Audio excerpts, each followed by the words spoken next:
உடமைக்கான நிகழ்ச்சியும் இங்கே நடைபெற இருக்கின்றது.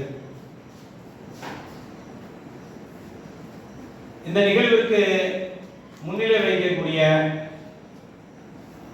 இஸ்லாமிய சேவை சங்கத்தினுடைய தலைவர் அன்பு அண்ணன் முகமது ரபீக் அவர்களே, முஜிபுர் ரஹ்மான் அவர்களே, சிறந்த சமூக செயற்பாட்டிற்கான விருதை வாங்குவதற்காக வருகை இருக்கக்கூடிய பழனி பாபாவின் உணர்வாளராக மாணவராக களமாடக்கூடிய வனவேங்கர் கட்சியினுடைய தலைவர் அன்பு இளவல் இரணியன் அவர்களே, தமிழர் தேசிய கழகத்தினுடைய தலைவர் மு.க. வையவன் அவர்களே, ஐக்கிய முஸ்லிம் முன்னேற்ற கழகத்தினுடைய தலைமை கழக பேச்சாளர் அன்பு சகோதரர் ஜாகிர் ஹுசேன் அவர்களே, தம்லீக் இஸ்லாமிய கல்வி அறக்கட்டளையினுடைய நிறுவனர் அன்பு அண்ணன் முகமது ஹுசேன் அவர்களே, தமிழக மக்கள் மன்றத்தினுடைய தலைவர் சமீரா என்று சொல்லக்கூடிய ராஜகுமார் அவர்களே, சிறப்பு அழைப்பாளராக எங்களுடைய அழைப்பை ஏற்று இங்கே வருகை இருக்கக்கூடிய தாய்நாடு மக்கள் கட்சியினுடைய தலைவர் பூமிராஜன் அவர்களே, இந்திய தெய்வ ஜமாத்தினுடைய தலைவர் ஐ சாவுல் அமீது அவர்களே, எல்கேபி நகர் பல்வேசனுடைய தலைவராக இருக்கக்கூடிய அன்பு சகோதரர் சீனி சிக்கந்தர் அவர்களே, தமிழ்நாடு வக்ஃபு அண்ட் பர்சனல் லா கவுன்சிலுடைய தலைவராக இருக்கக்கூடிய அன்பு சகோதரர் வழக்கறிஞர் ரஹமத்துல்லா அவர்களின் ஆணைக்கிணங்க இங்கே வருகை இருக்கக்கூடிய அண்ணன் நஜ்முதீன் அவர்களே, புனித போராளி பழனி பாபாவுடைய படத்தை இயக்கி கிட்டத்தட்ட 2 லட்சம் பார்வையாளர்களை கடக்க செய்த பழனி பாபாவின் மாணவர் அன்பு சகோதரர் தமிழ் சிலம்பரசன் அவர்களே, எல்கேபி நகர் பரிவாசனுடைய பொருளாளர் வழக்கறிஞர் சௌகத் அலி அவர்களே, தென்னிந்திய இஸ்லாமிய மக்கள் எழுச்சி கழகத்தினுடைய தலைவர் சுல்தான்ஜி அவர்களே,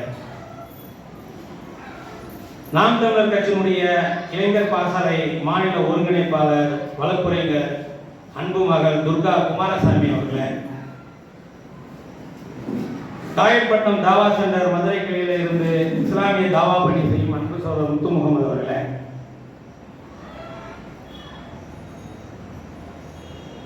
பழனி பாபாவோடு நெருக்கமாக இருந்து அன்றைய காலகட்டத்திலேயே சிறுத்தையின் புகையில் சிங்கத்தின் கர்ஜனை என்று பல இடத்திலே களமாடிய அண்ணன் திருமாவளவன் அவர்களோடு பயணிக்கக்கூடிய அண்ணனுடைய களத்தை வலுப்படுத்தக்கூடிய இஸ்லாமிய சனநாயக பேரனுடைய மதுரை மாவட்ட பொறுப்பாளர் உசைன் பாய் அவர்களே, கல்மேடு என்றாலே அழகுமணி என்று சொல்லக்கூடிய அளவுக்கு இளமனூருடைய ஊராட்சியினுடைய வார்டு மெம்பராக இருக்கக்கூடிய அன்பு சகோதரர் கல்மேடு அழகுமணி அவர்களே, மற்றும் இந்த நிகழ்வுக்கு வந்திருக்கக்கூடிய பழனி பாபாவுடைய மாணவர்களாக உணர்வாளர்களாக இங்கே வந்திருக்கக்கூடிய அத்துணை பழனி பாபா மாணவர்களையும் உணர்வாளர்களையும் இஸ்லாமிய சேவை சங்கத்தின் சார்பாக வருக வருக என நான்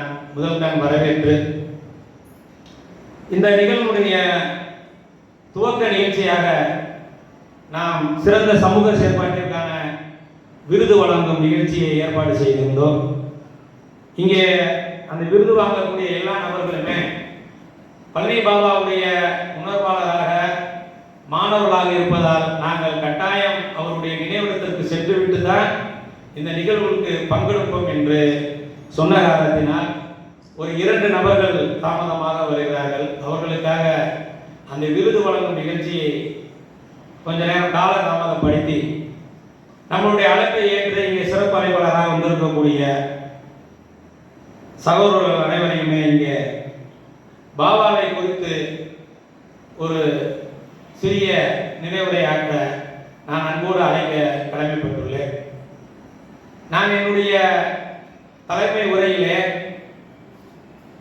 நான் இறுதியாக சில விடயங்களை இந்த கால சூழலில் தேவையான சில விடயங்களை நான் இந்த பாபாவுடைய நினைவு நாளிலே பதிவு செய்யலாம் என்று ஆசைப்படுகிறேன். இருந்தாலும் பழனி பாபாவை பற்றி பழனி பாபாவுடைய மாணவராக களமாடக்கூடிய நாம் சில விஷயங்களை பதிவு செய்யாமல் கடந்து போக முடியாது. பழனி பாபா என்று சொல்லக்கூடிய நபர் ஒரு தனி நபருக்கோ, ஒரு அரசியல் கட்சிக்கோ, ஒரு இயக்கத்துக்கோ, ஒரு குடும்பத்துக்கே சொந்தக்காரர் அல்ல. பழனி பாபா என்பவர் இந்த ஒட்டுமொத்த இஸ்லாமிய சமூகம் என்பதை தாண்டி அவர் தமிழ் சமூகத்துக்காக போராடியவர் தான். அவர் இஸ்லாமியர் என்ற ஒரே காரணத்துக்காகத்தான் அவர் தீவிரவாதியாக, பயங்கரவாதியாக கோடிட்டு காட்டப்பட்டார் பொதுமக்களுக்கு. இல்லை என்றால் இந்த நாட்டை ஆட்சி செய்த கலைஞர் கருணாநிதி அவர்களை காட்டிலும், எம்ஜிஆர் அவர்களை காட்டிலும், ஜெயலலிதா அவர்களை காட்டிலும், எடப்பாடியார் காட்டிலும், இன்று ஆட்சி செய்யக்கூடிய ஐயா மு.க. ஸ்டாலின் அவர்களை காட்டிலும் இந்த தமிழ் மீது, இந்த தமிழ் சமூகத்தின் மீதும் மிகுந்த அக்கறை கொண்டவர், இந்த நாட்டை ஆளுவதற்கு தகுதியான நபர். அவர் தவறுதலாக இஸ்லாமியராக பிறந்து விட்டார் என்ற காரணத்திற்காகத்தான் அவர் மீது எல்லா அரசுகளுமே வழக்கு போட்டு அவரை ஒரு பயங்கரவாதியாக, தீவிரவாதியாக, ஏன் இன்று நாம் பழனி பாபாவுடைய மாணவர்களாக இருக்கும்போது கூட நம்மளுக்கும் அந்த நெருக்கடி, அது அதிமுக திமுக என்றெல்லாம் வித்தியாசம் கிடையாது, நம்மளுக்கும் அந்த நெருக்கடி கொடுக்கத்தான் செய்கிறார்கள். ஒரு இஸ்லாமியன் ஒரு பொதுத்தளத்தில் இவ்வளவு ஆளுமையாக வந்துவிடக் கூடாது என்பதிலே தெளிவாக இருந்தார்கள். அதனால தான் அவர்கள் பழனி பாபா அவர்களை திட்டம் போட்டு கொலை செய்தார்கள். இந்திய வரலாற்றிலேயே ஒரு நபர் RSS பயங்கரவாதிகளால் திட்டமிட்டு கொலை செய்யப்படுகிறார் என்றால் அது பழனி பாபாவை தவிர யாருமே கிடையாது. ஏனென்றால் அவருடைய அந்த ஐடியாலஜி, எதிர்காலத்தை நோக்கி இந்த தமிழ் சமூகத்தை எப்படி கொண்டு போகணும், அந்த ஐடியாலஜி, அந்த திட்டமிடுதல் தான் ஆதிக்க சக்திகளை அச்சுறுத்தியது. அப்போ ஒரு குறிப்பிட்ட நபர்கள், ஒரு குறிப்பிட்ட கட்சியை சார்ந்தவர்கள் பழனி பாபா நாங்கள் மட்டும்தான் கொண்டாடும் என்று சொல்வது தவறான கருத்து. நம்முடைய இந்த அரங்கத்திலே பழனி பாபா இறந்ததுக்கு அப்புறம் பிறந்த தம்பிகள் வந்திருக்கிறார்கள். பழனி பாபாவுடைய உணர்வாளர்கள். அவங்கள போய் எந்த கட்சியில் சேர்க்கிறது? இஸ்லாமிய சேவை சங்கத்தில் சேர்க்கிறதா? எந்த கட்சியில் போய் சேர்க்கிறது? அப்ப அது ஒரு காலத்தின் சூழல், காலத்தின் கட்டாயம். முன்னாடி இருந்த விடயத்தை விட அது வீரியமாக பாய்கிறது பாபாவுடைய கருத்துக்கள். இங்கே நம் கண்முடைய பார்த்து வருகிறோம். அந்த அடிப்படையிலே பாபாவுடைய இறுதி இலக்கு என்பது ஒடுக்கப்பட்ட, பிற்படுத்தப்பட்ட, நசுக்கப்பட்ட, தாழ்த்தப்பட்ட அனைத்து மக்களும் உரிய அரசியல் அங்கீகாரம் பெற வேண்டும் என்பதற்காக போராடினார். இப்ப நம்ம சாதாரண சொல்லணும், மாற்று அரசியல் கட்சி அவர் திட்டமிட்டார், அதற்காக தான் அவர் போராடினார். அதிலையும் தாண்டி குறிப்பாக இஸ்லாமியருக்கான அந்த அரசியல் விடுதலையை அவர் பெற்று தந்தார். அது தன்னுடைய வாழ்வுரிமை சாசனம் மூலியமாக அது மக்களிடத்தில் கொண்டார். அதற்காகத்தான் அவர் அவசரமாக கொல்லப்பட்டார். அந்த அரசியல் பார்வையை, அந்த அரசியல் கனவை நிறைவேற்றும் என்ற ஒரே ஒரு நோக்கத்தோடு தான் நாம் தொடர்ந்து பழனி பாபாவுடைய மாணவர்களாக இங்கே களமாடி கொண்டிருக்கிறோம். வேற எதற்காகவே அவர் கொல்லப்படவில்லை.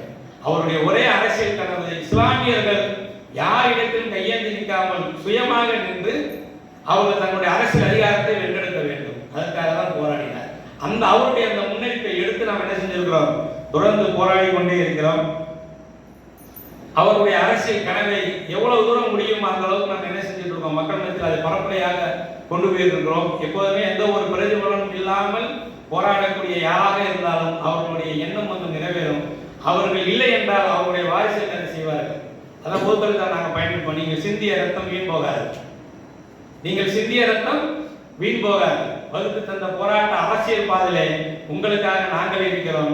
முஸ்லிம்களை தாண்டி தமிழ் தேசியவாதிகள் பல குடிகளிலே இருக்கக்கூடிய ஒரு பழனி பாபாவுடைய மாணவராக இருக்கிறார்கள். அவருடைய கனவை கண்டிப்பாக நிறைவேற்றுவோம் என்று இந்த அவருடைய வீர மரண நாளிலே அதை உறுதியாக எடுத்துக்கொண்டு